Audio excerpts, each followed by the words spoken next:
Hello, everyone. My name is Roderick from Group 8, and today we'll be explaining to everyone how to deal with a notorious and ever present monster. This monster has different forms. Its effects are personal for each and every one of us, yet this monster has the same crushing presence on everyone. The only difference is how each one of us manages to deal with it. This monster, you all know, and it has crept up on you while you were working. It's been hiding in your closet or underneath your desk when you were doing some schoolwork or studying for a difficult exam. It made you shrink when your parents disciplined you, and it forced you to react with outbursts when you felt threatened. By now, you're wondering what that monster is. It's stress.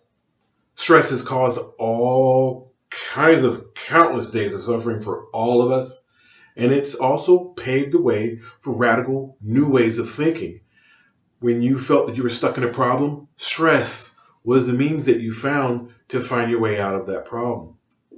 For some of us, our responses are meager and measured, very small way of dealing with it. But others react violently, energetically, and aggressively when we feel stress. It can be measured via the biological signs of our bodies, markers. It's considered to possibly be the number one killer of the world, or at least a precursor to many of our ailments that we find. Throughout this presentation, given by my fellow group members, we're going to be exploring the definition of stress, sources of stress, and its effects on the body, and how we can all learn to manage our levels of stress through various means. Stress. Have you ever been in an auto accident? Do you remember your hands going cold? How about your heart rate either slowing down or racing? Do you recall how your vision seemed? All of a sudden, the peripheral vision just slowly reduced until all you could see was what was in front of you. How's about details that you would have an easy day recalling any other time except during a stressful encounter? Then all of a sudden, the simplest things you can't remember. You see, stress can do a serious number on us by making you weak, totally incapacitated, but it can also make you into a superhuman. At least it seems like it. As you're going to learn, stress is not only important to our lives, but the impact that it has on us is very profound. But what is stress really? Well, what are the effects it has on us? To answer that question, we're going to turn to Kayla.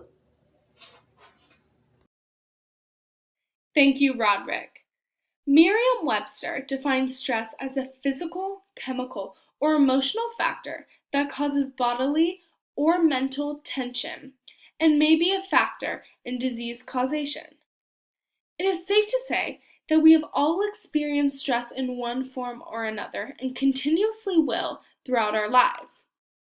While it is important to know how to manage and deal with one's stress, it is just as important to know how to identify stress. Stress is very common and may affect you in more ways than you may think. It is important to know what stress is, what causes stress, as well as the effect stress has on one's body, one's mood, and one's behavior.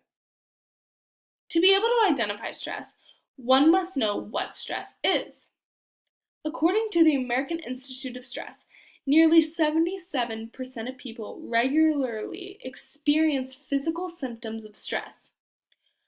For stress being so common, it is so important to know what it is and what causes it.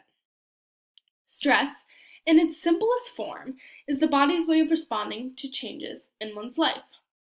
It can be a good thing at times. When you experience a threat or demand, stress can cause one to be sharp and focused and prepared to deal with that threat or demand. It serves to protect, but beyond a certain point, stress can cause major damage to one's body and one's mind. Causes of stress can be internal factors as well as external factors. I will start by naming a few external factors and then move into the more complicated internal factors. Some external factors that might cause stress are major life changes, work or school, difficulty in relationships, financial problems, being too busy, and even children and family. While some of these can serve as good things in one's life, they can also serve to cause one stress and cause a negative toll on one's body or mind. These are just a few of the external factors that might cause stress. Now I'm going to share some of the internal factors that might cause stress. Some that might include uncertainty, rapid thinking, negative self-talk, unrealistic expectations, and even having an all or nothing attitude. I think that we have all experienced stress from external factors as well as internal factors. But how did we know we were experiencing stress? We knew we were experiencing it because of the toll it took on our bodies and our minds. An important part of being able to identify when one is stressed is knowing the symptoms of stress. The symptoms of stress can occur in one's body, one's mood, and one's behavior. Some symptoms of stress that might occur in one's body can include headaches, muscle tension or pain, chest pain, fatigue, upset stomach, and even sleep problems. Some symptoms of stress that might alter one's mood might include anxiety, restlessness, lack of motivation or focus, feeling overwhelmed, irritability or anger, and sadness or depression. Some symptoms of stress that might cause behavioral tendencies to change might include overeating, undereating, angry outbursts, drug or alcohol abuse, tobacco use, social withdrawal, or exercising less often. These are only a few of the many symptoms that one can experience from stress that are unique to each person. Stress is extremely common amongst all people. It is extremely important that we be able to identify when one was stressed so we can better learn to manage it. Luckily, there are many ways that one can manage stress and its symptoms. One of the most common being exercise. Raymond will now share with you his knowledge on how to better manage stress and its symptoms through exercise. Thank you, Kayla. Stress can make our minds foggy, and it makes it difficult to focus on what's in front of us. For us college students, our daily lives can get very hectic, and that can be due to our busy class schedules, loads of assignments, outside activities, and part-time jobs. And the last thing we need are these stress clouds looming around our heads. There are a few ways we can reduce stress. For example, you can use a stress ball. Other methods include time management, exercise, and mindful breathing. These three methods not only can relieve stress, but can also help us have a more productive life. First, if you are a busy person with tons of work and assignments, something you could try out is managing your time. You can manage your time by using calendars and planners to help you remember what you have in task for the day. Time management helps us find ways to work more efficiently in order to maximize our time. Along with efficiency, we will also be able to prioritize which assignments are more important than others. You will also be able to spread out the predictable, stressful assignments. So an example for a predictable, stressful assignment would be a midterm. And say you have a midterm coming up in 2 weeks. Then you would find ways to do less important assignments beforehand in order to create space to study for that midterm. Next, if managing your time is not enough to reduce your stress, then exercise can be a good activity for you. According to the Mayo Clinic website, physical activity increases production of endorphins. Endorphins are neurotransmitters that make us improve our mood. Other than improving our mood, exercise can also lower blood pressure, reduce blood sugar, and improve our cholesterol. With that in mind, it also helps improve our sleep. Finally, if you do not have the time or money to go to the gym, you can try an alternative, such as mindful breathing. Mindful breathing exercises is meditation where you pay attention to your breathing and it helps relax your body and your mind. These exercises can be easily done anywhere. They are very convenient. You can do them from home, from work, or on your break. All you need is 5 to 10 minutes. Now that finals are right around the corner, it will be a good time to try out some of these tips. If you have multiple essays due on the same week as your finals, you should manage your time by collecting research and organizing the assignments by their due dates. So when you feel sluggish or overwhelmed, go for a run or hit the weights to stimulate your mind.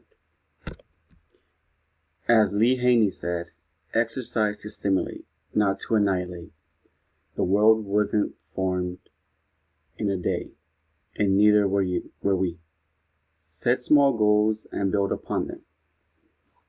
Now, isn't that inspiring?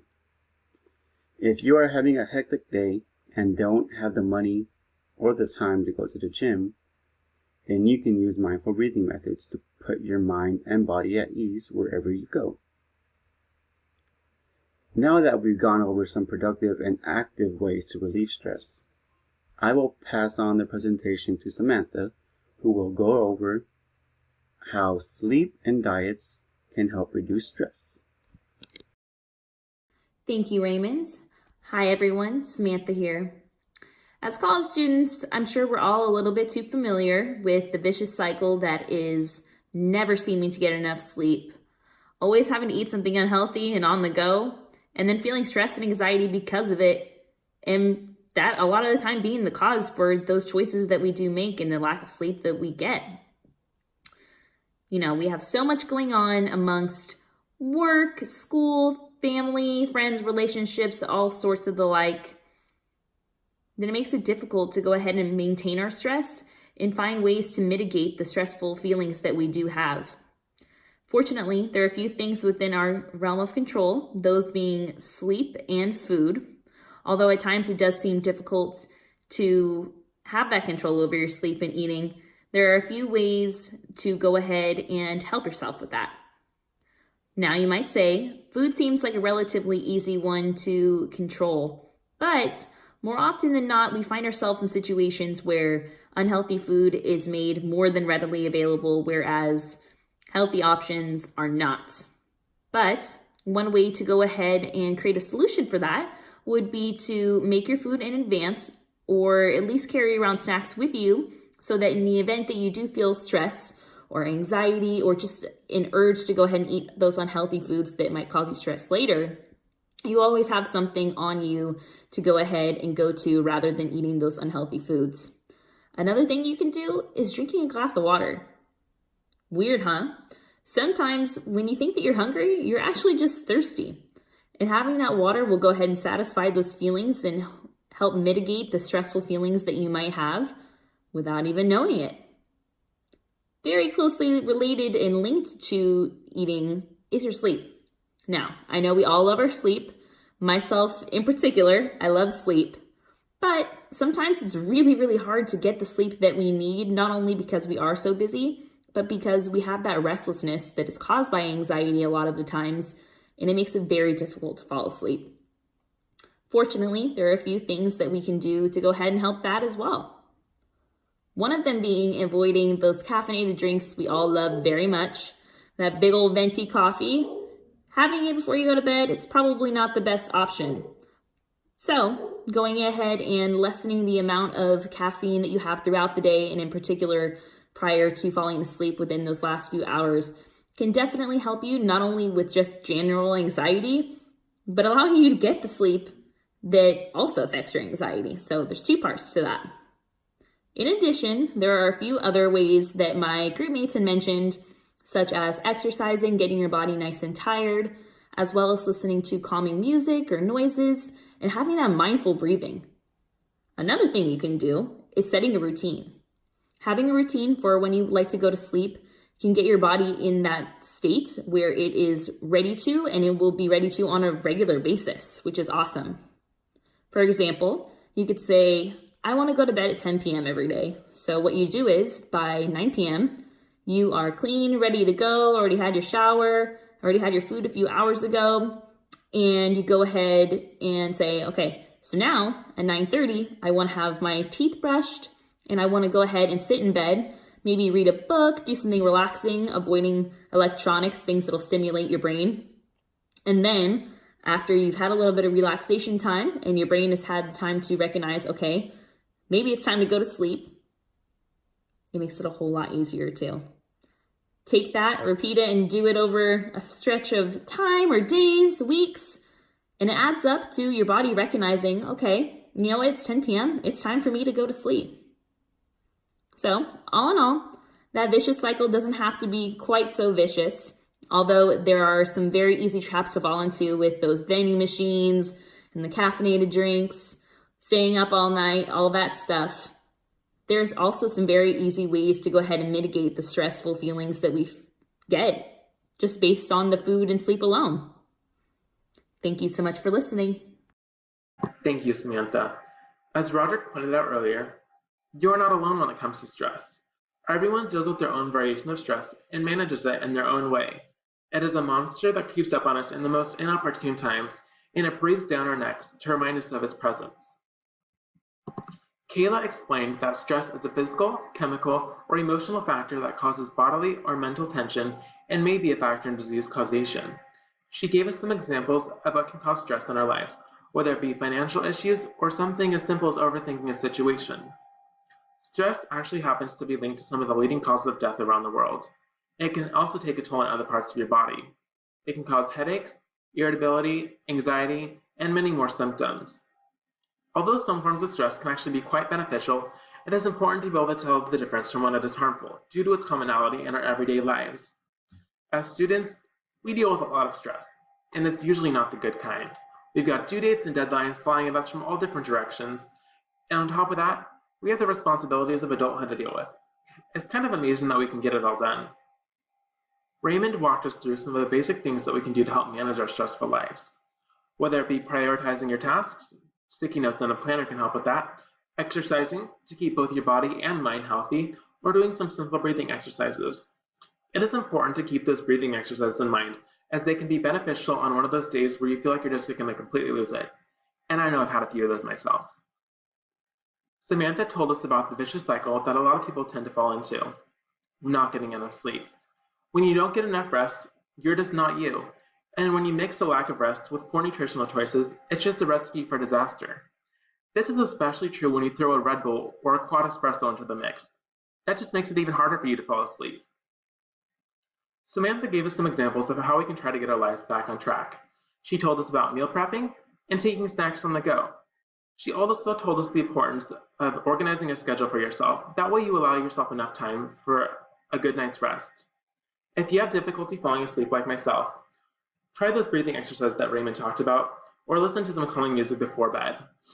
And yes, that does mean saying thank you next to that new Ariana Grande song and going for something a bit more relaxing. You're bound to find some sort of zen or relaxing playlist on music streaming platforms such as Spotify or Apple Music. And now what do I mean by relaxing music? Here's an example. Pretty relaxing sounding, right? Stress is ever present, and there isn't a one-trick solution to completely rid it of your life, but we have given you some examples and ideas of how you can try to prevent and manage your stressful situations. Try to create your own plan to manage those stressful days, and just remember, as Hannah Montana once said, everybody has those days, and so you'll get through it as well.